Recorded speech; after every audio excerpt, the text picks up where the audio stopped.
Happy morning friends. இன்றைக்கி தேர்ஸ்டேவோட mini vlog தான் பார்க்க போகிறீங்க. காலையிலே பால்கனியில் இருக்கக்கூடிய செடிக்கெல்லாம் தண்ணி ஊற்றியாச்சு. இன்னொரு பால்கனியில் இந்த போன்சாய் ட்ரீ மட்டும் தனியாக எடுத்து வச்சுருக்கேன். ஏன்னா அந்த பால்கனியில் இடம் பத்தலைன்னு தோணுச்சு.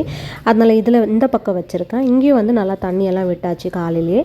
அதுக்கடுத்து ஃபில்ட்ரு காஃபி வந்து நைட்டே வந்து போட்டு வச்சுருப்பேன். டிகாஷன் நைட்டு போட முடியல. அதனால் காலையில் வந்து ஃபஸ்ட்டு அந்த வேலையை செஞ்சுட்டு சுடு தண்ணி ஊற்றி வச்சுட்டேன்.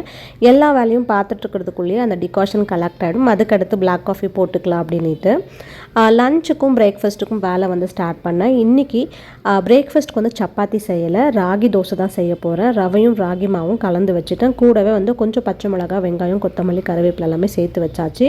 அதுக்கடுத்து ஜூஸு, அப்புறம் வந்து நேற்று மீதியான கொஞ்சம் ஒயிட் ரைஸ் இருந்தது.